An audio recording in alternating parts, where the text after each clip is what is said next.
디도서 2장 1절에서 10절, 신약성경 348쪽입니다. 우리 다 같이 함께 읽겠습니다. 오직 너는 바른 교훈에 합당한 것을 말하여 늙은 남자로는 절제하며 경건하며 신중하며 믿음과 사랑과 인내함에 온전하게 하고, 늙은 여자로는 이와 같이 행실이 거룩하며 모함하지 말며 많은 술의 종이 되지 아니하며 선한 것을 가르치는 자들이 되고, 그들로 젊은 여자들을 교훈하되 그 남편과 자녀를 사랑하며 신중하며 순전하며 집안일을 하며 선하며 자기 남편에게 복종하게 하라. 이는 하나님의 말씀이 비방을 받지 않게 하려 함이라.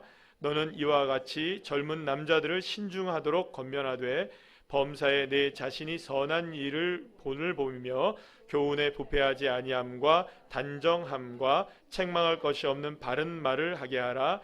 이는 대적하는 자로 하여금 부끄러워 우리를 악하다 할 것이 없게 하려 함이라. 종들은 자기 상전들에게 범사에 순종하여 기쁘게 하고 거슬러 말하지 말며 훔치지 말고 오히려 모든 참된 신실성을 나타내게 하라. 이는 범사에 우리 구주 하나님의 교훈을 빛나게 하려 함이라. 아멘. 할렐루야. 오늘은 디도서 2장 1절에서 10절까지의 말씀을 가지고 신실한 그리스도인이라는 제목으로 함께 은혜를 나누도록 하겠습니다. 여러분들 이 공유경제라는 말을 많이 들어보셨죠? 요즘 공유경제라는 말을 많이 사용하고 있는데, 이 공유경제라는 말이 어떤 말이냐 하면 물건을 소유해서 공유의 개념으로 바꾸는 것입니다. 그래서 한 번 생산된 제품을 나 혼자만 사용하는 것이 아니라 여럿이서 함께 사용하면 그만큼 여러분들 내가 예를 들어서 100만 원짜리 하나를 구매해서 나 혼자 쓰는 것보다 나 혼자 쓰면서 조금씩 나눠 쓰고 함께 쓰면 그것을 사용할 수 있는 사람들한테 돈을 벌 수 있고, 그 사람은 구매를 하지 않아서 돈을 절약할 수 있는 그런 식으로 해서 이제 공유를 하자 하는 것이 이제 자발적으로 나온 공유 경제, 경제 행위를 말하는 것이 이 공유 경제입니다. 자, 우리나라에서는 상용화가 실패를 하고 아직까지 이루어지지 않고 있는데, 여러분들 외국에서는 이미 많이 사용되고 있는 우버 택시 여러분들 들어보셨죠? 이 우버라는 걸 들어보셨을 거예요. 또 혹은 에어비앤비 들어보셨나요? 이렇게 집을 빌려 쓰는 에어비앤비. 그리고 또 여러분들 소카. 저도 이제 서울 같은 데 가게 되면 이제 많이 이런 걸 사용하게 되는데, 이렇게 여러분들 함께 공유해서 사용하는 이런 경제, 이런 플랫폼들이 요즘 계속 발전하고 있죠. 여러분들 최근에 여러분들 보시게 되면 길거리에 여러분들 퀵보드 많이 보이시죠? 또 전기 자전거 보이시죠? 다 이게 공유 경제로 나온 것들입니다. 우리가 함께 공유해서 사용하는 것들이죠. 또 요즘에는 사무실도 공유해서 사용합니다. 그래서 공유 사무실 이런 개념들도 있게 되죠.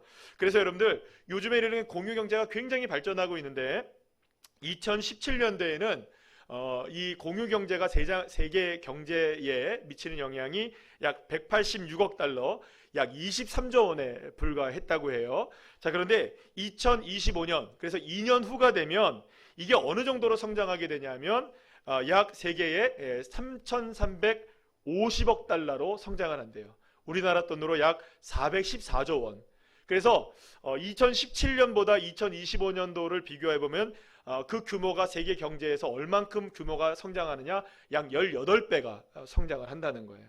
그래서 계속해서 앞으로 성장 가능한 이런 그 경제의 모습이라고 말을 한다는 것이죠. 자, 그런데 이렇게 이 공유 경제가 계속적으로 발전할 수 있으려면 굉장히 중요한 한 가지 개념이 전제가 되어야 한다고 얘기를 해요. 이게 뭐냐면 따라합시다. 신뢰가 쌓여야 한다는 것이죠. 그러니까 여러분 생각해 보세요. 다른 사람의 물건을 내 것처럼 사용하고 다른 사람에게 내 물건을 빌려줄 수 있으려면 서로에게 무엇이 쌓여야 될까요? 신뢰의 관계가 쌓여야만 한다는 것이죠. 여러분들 그래서 만약에 여러분들 에어비앤비라는 것을 이제 워낙 이제 우리가 이제 함께 유명한 회사니까 에어비앤비를 한번 여러분들과 함께 예를 들어 생각해 보면, 내가 잠시 머물 집을 빌리려고 해요. 그러면 집을 빌려주는 사람이나 내가 잠시 머물 집을 빌리려는 사람이나 그 중간에서 이렇게 서로를 연결시켜주는 중개 역할하는 이 에어비앤비라는 회사를 믿을 수 있어야 될까요? 믿지 못해야 될까요? 믿을 수 있어야겠죠. 그래서 빌려주는 사람이나 빌리는 사람이나 이 에어비앤비라는 회사를 먼저는 신뢰를 해야 되고요. 또 나머지 또 필요한 게 있어요. 빌려주는 사람도 빌리는 사람을 신뢰할 수 있어야 되겠죠. 그리고 또 빌리는 사람도 빌려주는 사람을 신뢰할 수 있어야 하는 거예요. 오늘 아침에 일부 예배 때 우리 펜션 사장님이 오셔서 함께 예배를 드렸어요. 그러면서 이번에 추위 때 펜션에 이 물이 얼어가지고 너무 힘들었다고 얘기를 하는 거예요. 근데 만약에 생각해 보세요. 이 펜션을 딱 빌려주는데 손님이 막 그냥 엉망으로 쓰고 막 물 얼었는데도 막 그냥 썼다가 막 터지고 막 이러면 여러분 그 사람한테 빌려주고 싶을까요? 안 빌려주고 싶을까요? 안 빌려주고 싶죠. 그런데 만약에 그 펜션에 왔는데 얼었는데 얼은 거 얘기도 안 해주고 만약에 빌려줬다 그러면 그 펜션 다시 갈까요? 안 갈까요? 무엇이 중요할까요? 신뢰가 중요한 거죠. 서로에게 무엇이 중요하다고요? 신뢰가 중요한 거예요.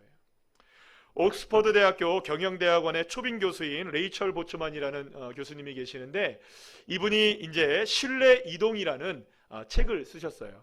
근데 이 책의 내용에 보면 신뢰라는 것을 무엇이라고 정의를 내느냐 하면 아는 것과 모르는 것을 연결해 주는 다리다 이렇게 얘기합니다.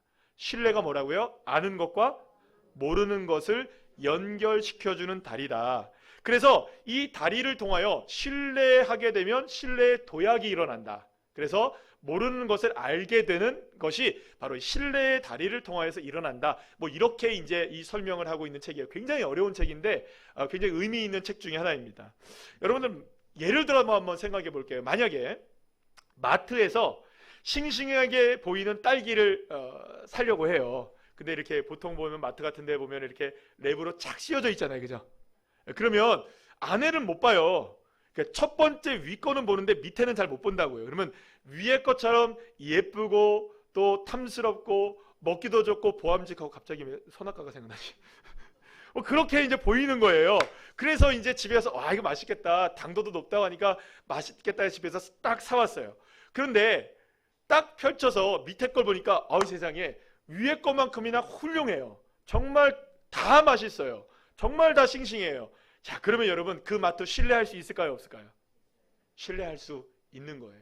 그런데 위에 거는 괜찮은데 세상에 아래 거는 이게 맛이 가려고 하고 싱싱하지도 않고 그 반대라면 더 이상 그 마트 신뢰할 수 있을까요? 없을까요? 신뢰하지 못하게 되겠죠.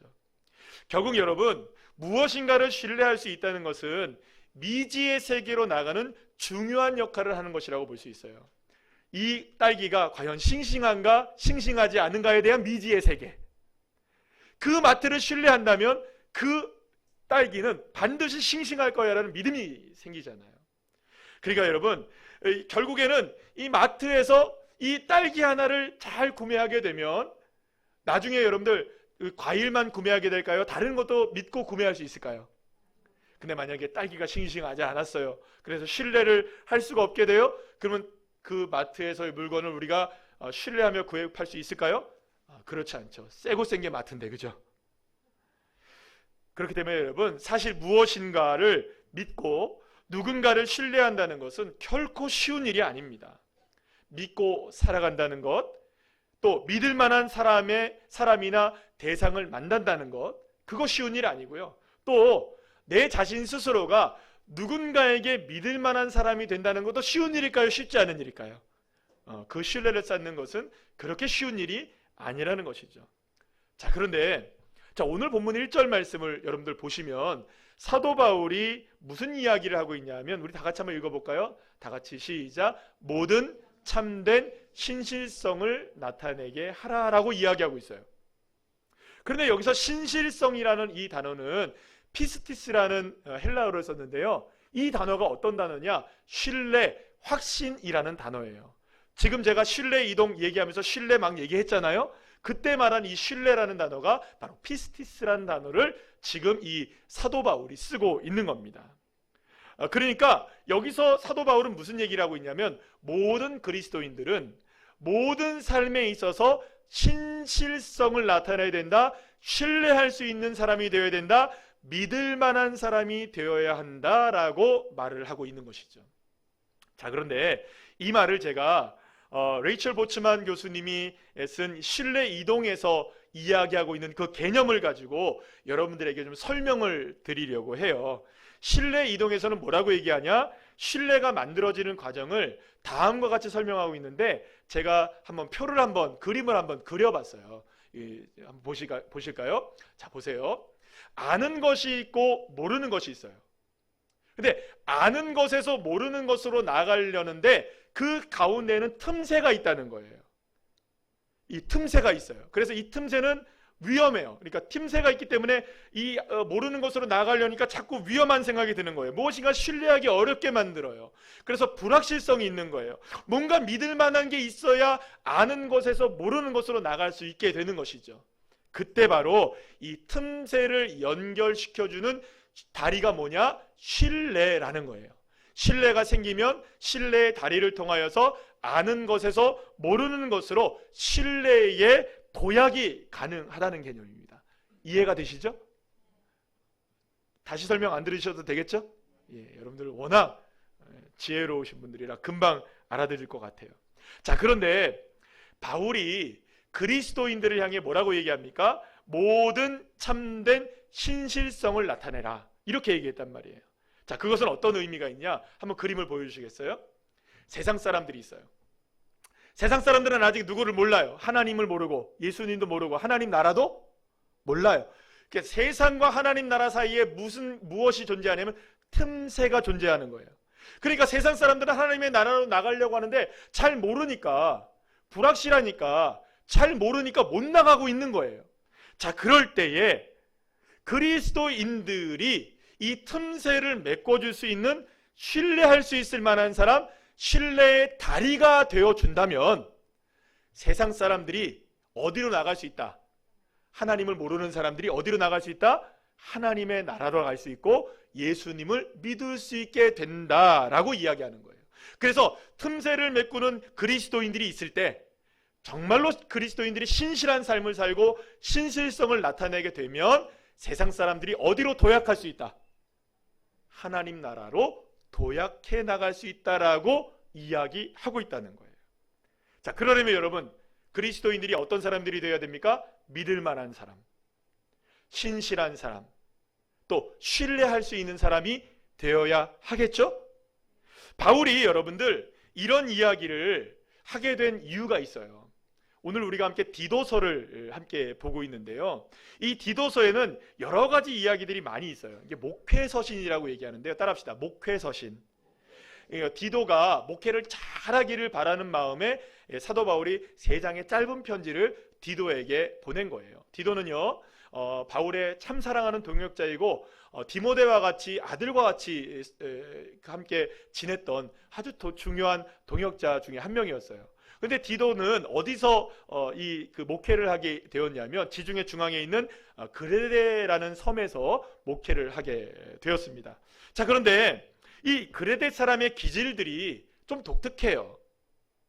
그래서 사도 바울은 그 그레데 사람들의 기질로 인하여서 그레데 섬에서 목회를 하고 있는 그레데 교회 성도들을 목회하고 있는 이 디도가 너무 많은 난관들에 봉착을 하니까 이거를 어떻게 이제 극복해 나가야 되느냐, 어떻게 이 난관을 잘 슬기롭게 극복해서 목회를 잘할 수 있느냐를 이 편지를 써서 보내게 되었던 것이죠. 자, 그러면 여러분, 도대체 그레데 사람들이 어떤 사람이길래, 도대체 어떤 사람이길래 이렇게 많은 문제들을 이야기하고 있는 것일까요? 자, 디도서 1장 12절 말씀을 우리 다 같이 한번 보시겠습니다. 우리 다 같이 한번 읽어볼까요? 시작. 그레데인 중에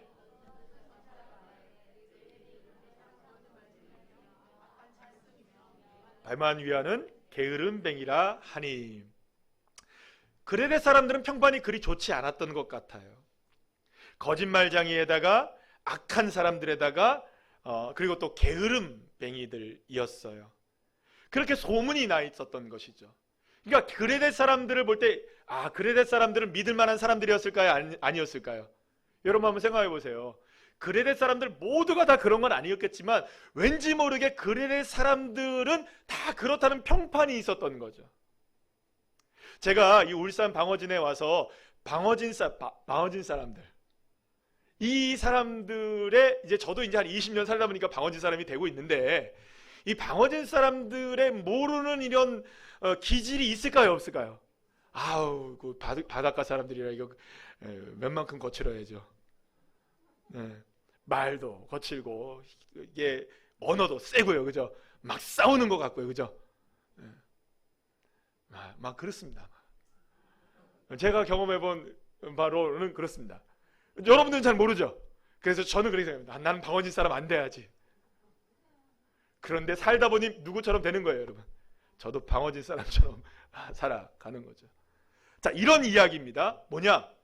그레데 사람 안에, 그레데 섬 안에 그레데 교회가 세워졌어요. 그럼 그 교회는 누가 다니는 교회일까요? 그레데 사람들이 다니잖아요. 그러면 여러분, 그레데 사람들이 모여있으면 그레데 사람들은 어떤 사람들이라고요? 거짓말쟁이고 악하고 게으른 사람들이 모여서 그레데 교회 성도들이 된 거예요. 자, 그런데 바울은 이렇게 얘기하는 거죠. 야, 그레데 교인들이여, 그레데 교회 성도들이여, 당신들은 절대로 그레데 사람들처럼 그러면 안 됩니다. 당신들이 그레데 사람들이지만 당신들은 절대로 그레데 사람들처럼 그렇게 살면 되나요, 안 되나요? 안 된다고 얘기하고 있는 거예요. 우리가 방어진에 살고 울산 동구에 살지만 울산 동구와 방어진 사람들처럼 살면 안 됩니다. 이런 얘기랑 똑같은 얘기인 거예요. 그리고 우리는 방어진 괜찮습니다, 여러분, 그죠? 네, 동구 사람들 좋은 사람들이에요, 그죠? 왜냐면 제가 방어진 사람이니까. 자, 그런데 여러분 보세요. 이런 거죠.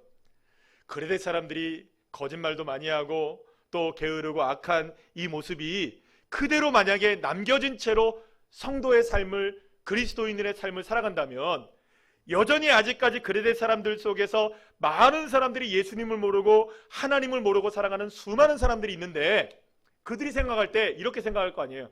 아이고, 예수님을 믿고 하나님을 믿고 교회를 나가는데 니들이나 나나 별반 다를 게 없네. 똑같이 거짓말하고 똑같이 악하고 똑같이 게으르네. 여러분, 그러면 예수님을 안 믿는 그레데 사람들이 하나님을 믿게 될까요, 안 믿게 될까요? 신뢰의 도약이 일어날까요, 안 일어날까요? 안 일어나는 거예요. 가장 중요한 건 뭐냐? 그레데 교회 성도들이 먼저 신실성을 나타내고 먼저 믿을 만한 사람이 되고 먼저 신뢰할 만한 사람들이 되고, 따라합시다. 신뢰의 다리. 신뢰의 다리가 되어주는 것이 너무나도 중요하다라고 사도 바울이 이야기하고 있었던 것이죠. 그런데 여러분, 예수님도 이와 똑같은 말씀을 하셨어요.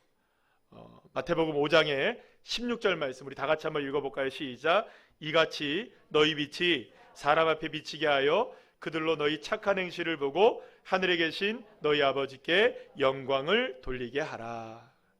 예수님은 그리스도인들이 이 땅에 소금과 빛으로서의 삶을 신실하게 살아가는 사람, 그래서 신뢰하고 믿을 만한 사람들이 되고 그들의 삶의 모습을 보니 야, 이 사람은 정말 예수 믿는 사람이네. 야, 이 사람은 정말 하나님을 믿는 사람이네. 그래서 그들의 모습을 보면서 하나님께 영광을 돌리는 사람, 그래서 신뢰의 다리가 되어져서 하나님께 신뢰로 나아갈 수 있는 사람들로 우리 한 사람 한 사람이 세워져야 된다라고 누가 말씀하십니까? 예수님이 말씀하고 계시는 거예요. 사실 그리스도인들에 대한 신뢰의 문제는요, 어제 오늘의 문제는 아니에요. 오늘날에도 여전히 중요한 문제가 뭐냐? 교회와 그리스도인들에 대한 신뢰의 문제예요. 우리가 코로나19를 겪게 되면서 한국교회와 성도들이 직면했던 가장 큰 문제가 무엇이었습니까? 교회와 성도들이 신뢰를 받지 못하고 있다는 것을 알게 됐잖아요. 여러분, 이거는 심각한 문제입니다. 자, 그런데 지난해 11월에 2022년 11월에 3040 세대 교회 안에 있는 성도들, 그리스도인들을 대상으로 3040 세대의 신앙생활에 대해서 조사를 해봤어요. 목회 데이터 연구소에서 조사를 했는데 3040 세대의 10명 중 4명이 신앙의 회의를 느끼고 있다. 10명 중 4명이. 그런데 여러분, 그렇다면 왜 신앙의 회의를 느끼고 있습니까? 라고 물어봤어요. 그랬더니 그 중에 10명 중 4명 약 39%가 뭐라고 얘기를 했느냐? 이렇게 얘기를 합니다.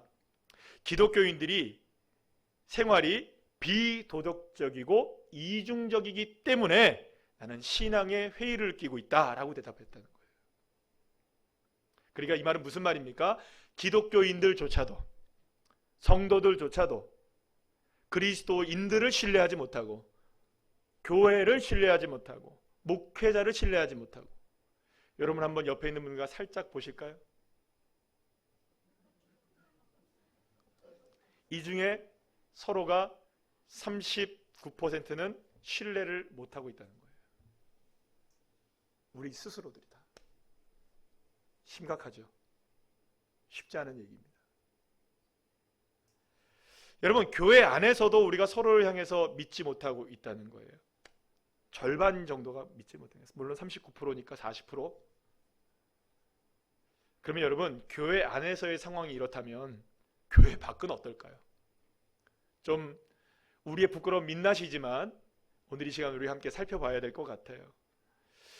그리스도에 대한 신뢰, 교회에 대한 신뢰, 이게 조사한 것이 있어요. 2020년, 21년, 22년 다 조사를 했는데 지난해에는 국민일보에서 조사를 했어요. 성인 남녀, 전국의 성인 남녀 1000명을 대상으로 설문조사를 했는데 기독교에 대한 대국민 이미지 조사 결과 한국 교회 신뢰도가 2020년도에는 몇 프로였냐면은 32%였어요. 그래도 32%가 한국 교회를 신뢰한다.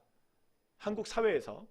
자, 그런데 2022년도에는 14%가 하락한 18%에 불과해요. 그러니까 한국 사회에서 5명 중 1명은, 10명 중 2명은 교회를 신뢰하지 않는 거예요. 신뢰한다는 거죠. 그러니까 10명 중 8명이 어떻다고요? 신뢰하지 않는 거예요. 심각한 수치인 거죠. 전 국민의 약 75%가 한국 교회를 신뢰하지 않는다. 사랑하는 여러분, 그렇다면 교회 안에서도 교회 밖에서도 기독교와 교회, 성도, 목회자, 우리 모두 우리들을 이렇게 신뢰하지 못하고 있는 이유는 무엇일까요? 문제는 이렇게 무너진 신뢰로 인해 세상이 하나님을 알아가는 다리가 계속해서 끊어지고 있다는 거예요. 이거 굉장히 심각한 문제 아닐 수 없는 것이죠. 바울이 거짓말을 잘하고 악하고 게으른 그레데 사람들과 같은 그레데 교회 성도들이 되지 말고 신실성이 있는, 곧 신뢰할 수 있을 만한 사람이 되라고, 믿을 만한 사람이 되라고 그레데 교회 성도들을 향해서 이야기하고 있는 것은요, 비단 그들만을 위한 이야기가 아니라 오늘 2023년도를 우리가 살아가고 있는 교회와 성도들인, 그리고 또 목회자인 여러분들 성도들 모두가 다 심각하게 귀를 기울여야 하고 저와 여러분을 향한 일침의 말씀이라는 것을 우리는 분명히 기억해야만 한다는 것이죠. 오늘 본문 7절, 8절 말씀을 우리 다 같이 한번 읽어볼까요? 시작. 범사에 내 자신이 선한 일의 본을 보이며 교훈에 부패하지 아니함과 단정함과 책망할 것이 없는 바른 말을 하게 하라. 이는 대적하는 자로 하여금 부끄러워 우리를 악하다 할 것이 없게 하려 함이라. 아멘. 사랑하는 여러분, 여러분들의 범사의 삶은 어떻습니까? 여러분들은 하나님의 말씀에 신실하십니까? 여러분들은 하나님의 말씀에 혹시 부패되어 있지 않으십니까? 겉으로는 괜찮은데 책망할 일들을 하고 계시진 않으십니까? 정말 나는 하나님 앞에 신실한 믿음을 갖고 살아가고 있나요? 혹시 여러분들을 향해서 누군가가 악하다고 얘기한다면 기분은 나쁘지만 부인하지 못하는 인생을 살아가고 있는 것은 아닐까요? 사랑하는 여러분, 그렇다면 어떻게 해야 우리가 신실함을 드러낼 수 있고, 어떻게 해야 책망할 것이 없는, 어떻게 해야 부끄러울 것이 없는 그리스도인으로서의 삶을 우리 한 사람 한 사람이 살아낼 수 있고 우리가 그런 교회를 만들 수 있느냐? 어떻게 해야 내 자신 한 사람이 신뢰의 다리가 될 수 있고 우리 교회가 신뢰의 다리가 될 수 있느냐? 그렇게 해서 하나님 앞에 영광 돌리는 삶이 되고 신뢰의 도약이 있게 할 수 있는 그런 존재들이 우리가 어떻게 해야 될 수 있는 것인가? 여기에서 우리는 하나의 성경의 한 인물을 우리가 살펴보려고 해요. 바로 아브라함의 아들이었던 이삭의 내용을 함께 살펴보려고 합니다. 이삭은 아브라함이 죽은 다음에 그랄 땅에 머물러서 리브가와 함께 살게 됩니다. 자, 그런데 이 그랄 땅에 사는 것이 만만치가 않았던 삶이었어요. 그래서 너무나 두려워서 생명의 위협을 느낀 나머지 이 그랄 땅에 살아가는 것이 너무나 위험했거든요. 그래서 자기가 아버지가 어머니를 누이라고 속였던 것처럼 자신의 아내 리브가를 자신의 누이라고 속이기까지 합니다. 그렇게 해서 2차 저차 여러 가지 사건들이 일어나서 결국에는 그랄 땅에 머물러 살게 되었는데 하나님께서 그에게 축복을 하셨어요. 그래서 그 한 해에 놀라운 결실을 맺게 되는데 무려 100배의 축복을 받게 됩니다. 그래서 이삭은 굉장히 큰 부자가 되어지게 되죠. 자, 그런데 갑자기 부자가 된 것을 주변 사람들이 보게 됐잖아요. 우리는 아무렇지도 않은데 얘 혼자 막 부자가 되니까 기분이 썩 나빴던 이 블레셋 사람들이 이제 이삭에게 다가와서 야, 너 나가, 그런 거예요. 야, 너 이렇게 너무 시기를 하게 된 거죠. 그래서 결국에는 이 이삭이 그랄 땅 평지에서 쫓겨나게 됩니다. 근데 무엇까지 뺏기게 되냐면 아버지가 그랄 땅에 파놓았던 이 우물까지도 뺏기게 돼요. 여러분, 우물을 뺏겼다는 것은 모든 걸 잃었다는 거거든요. 삶의 터전 자체를 잃었다는 거거든요. 그리고 그렇게 우물도 뺏기고 삶의 터전을 다 뺏긴 이 이삭이 어디로 가게 되느냐? 골짜기로 가게 돼요. 그랄의 골짜기로 가게 돼요. 그래서 하는 수 없이 거기서도 먹고는 살아야 되니까 땅을 파기 시작했던 거예요. 왜요? 살려면 무엇이 필요하니까? 물이 필요하니까 우물을 파야 했던 것이죠. 자, 그런데 우물을 딱 팠는데 세상에 놀랍게도 그 골짜기에서 샘물 근원을 파게 된 거예요. 와, 놀랍죠, 여러분? 그저 그냥 우물, 어느 정도의 우물이 아니라 마르지 않는 샘의 근원을 파게 된 거예요. 와, 놀라운 일이 벌어진 거예요. 자, 그런데 거기서 그렇게 우물을 파니까 샘의 근원이 나왔다는 소식을 그랄 목자들이 또 들었네요. 그래서 여러분, 그랄 목자들이 딱 가가지고 이삭에게 야, 너 가, 그런 거예요. 너 그 우물 나한테 넘겨. 안 그러면 확 그냥 이렇게 했던 거예요. 그러니까 이삭이 너무 두려워가지고요, 거기서 또 도망을 칠 수밖에 없었던 거예요. 뺏겨 버리게 된 것이죠. 그리고 또 다른 땅으로 가게 돼요. 그래서 여러분, 또 가면 뭘 파야 돼요, 여러분? 우물을 파야 돼요. 그런데 우물을 또 팠어요. 그런데 놀랍게도 다시금 우물이 콸콸콸 터지는 거예요. 그러니까 또 사람들이 와가지고 야, 내놔! 그래고 또 뺏겨요. 그리고 또 다른 데 가서 우물을 팠더니 또 그곳에서 우물이 터지게 되었던 것이에요. 사실 여러분, 우리가 생각할 때 지금 우물 우리가 수돗물을 다 사용하고 있어서 우물 파는 일이 그렇게 많지는 않지만 시골에는 여전히 여러분들 지하수를 파잖아요. 그것도 여러분들 많은 장비가 들고 판다고 해서 반드시 물이 나오는 것은 아니잖아요. 고대 사회에서 여러분들 생각해 보세요. 물 판다고, 여러분들 우물 판다고 물이 막 터질까요? 그런데 여러분, 놀랍게도 이 이삭은 팠다 하면 터지는 거예요. 파면 터지고 파면 터지는 거예요. 와, 여러분들, 블레셋 사람들이나 그랄 사람들이 생각할 때 이거는 놀라운 일이 계속 누구에게 벌어지고 있는 겁니까? 이삭에게 벌어지고 있었던 거예요. 기막힌 일이었던 거죠. 왜냐하면 이삭에게만 끊임없이 무엇이 터지니까, 우물이 계속해서 터지니까 이거는 기적 중에 기적이라고 그들도 생각한 거예요. 그래서 이삭을 계속 지켜보고 있었던 그랄 왕 아비멜렉이 이삭을 찾아오게 됩니다. 그리고 이삭을 원래 아비멜렉이 쫓아냈거든요. 그런데 그가 찾아와서 이렇게 얘기를 해요. 창세기 26장 28절에서 우리 29절 말씀 우리 다 같이 한번 읽어볼까요? 시작. 그들이 이르되 여호와께서 너와 함께 계심을 우리가 분명히 보았으므로 우리의 사이 곧 우리와 너 사이에 맹세하여 너와 계약을 맺으리라 말하였노라. 너는 우리를 해하지 말라. 이는 우리가 너를 범하지 아니하고 선한 일만 내게 행하여 내가 평안히 가게 하였음이니라. 이제 너는 여호와께 복을 받은 자니라. 아멘. 사랑하는 여러분, 하나님을 모르고 하나님의 자녀 이삭을 핍박하고 괴롭히며 이삭을 팠던 우물을 빼앗고 그가 살고 있었던 삶의 터전도 빼앗았던 이 블레셋 사람들, 그랄 사람들, 또 그랄의 왕 아비멜렉이 이삭을 통해 하나님을 볼 수 있었다. 이삭이야말로 누구에게 복을 받은 자다? 하나님께 복을 받은 자라고 공식적으로 이야기를 하고 있는 거예요. 그것도 누가 찾아와서, 왕이 찾아와서 이야기를 하고 있는 것입니다. 사랑하는 여러분, 이삭은 신뢰할 만한 사람, 믿을 만한 사람 되었던 거예요. 무엇보다 이방인들이 이삭을 통해 누구를 알게 됩니까? 하나님을 알게 되는, 그러니까 이삭이 신뢰의 다리가 되어서 이삭을 통해서 신뢰의 도약이 일어나게 됐던 거예요. 사실 여러분 생각해 봅시다. 이삭이 우물을 뺏기고 살던 곳에서 계속 쫓겨났을 때 마음이 편했을까요? 얼마나 힘들었을까요, 여러분? 얼마나 힘겨웠을까요? 얼마나 두려웠을까요?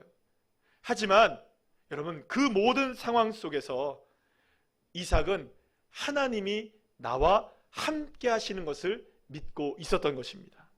그렇다면 여러분, 이삭이 하나님의 신뢰의 이 다리가 될 수 있었던 이유는 어디 있을까요? 바로 여기 있는 거예요. 하나님을 믿었던 것이죠. 이삭은 이렇게 고백을 합니다. 창세기 26장 22절 말씀 우리 다 같이 함께 읽어볼까요? 시작. 이삭이 거기서 옮겨 다른 우물을 팠더니 그들이 다투지 아니하였으므로 그 이름을 르호봇이라 하여 이르되 이제는 여호와께서 우리를 위하여 넓게 하셨으니 이 땅에서 우리가 번성하리로다 하였더라. 아멘. 사랑하는 여러분, 이삭은 쫓겨나기도 하고 빼앗기기도 하는 그런 상황 속에서도 하나님께서 나의 인생을 이렇게 망가뜨리실 분이 아니시다.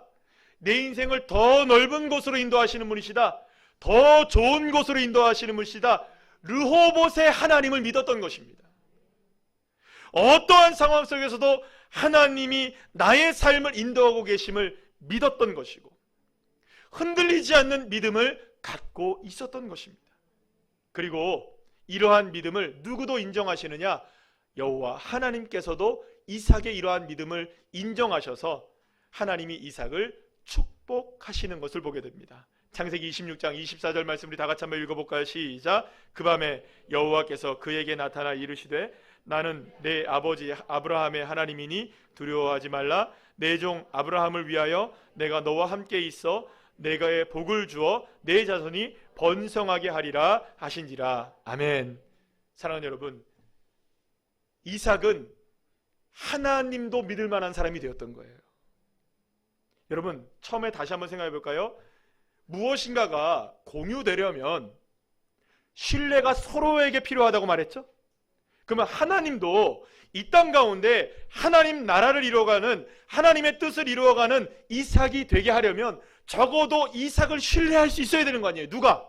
하나님도. 세상도 이삭을 신뢰해야 하나님을 믿게 되는 것처럼 이삭은요, 하나님에게도 세상에게도 신뢰의 대상이 되어야 하는 것이죠. 그런 의미에서 이삭은 온전한 신뢰의 다리가 되었던 것입니다. 그러나 여러분, 이삭이 이렇게 신뢰의 다리가 될 수 있었던 것은 그가 처한 형편과 사정이 지금 우리의 형편과 사정, 한국 사회보다 더 좋았기 때문에 그렇게 될 수 있었던 것이 아니에요. 어쩌면 지금 우리가 살아가고 있는 이 시대보다 이때가 어렵다면 훨씬 더 어려웠죠. 혼자의 싸움이잖아요. 그래도 우리는 옆에 있는 사람들이 있잖아요. 혼자 싸워야 될 싸움이 아니었습니까?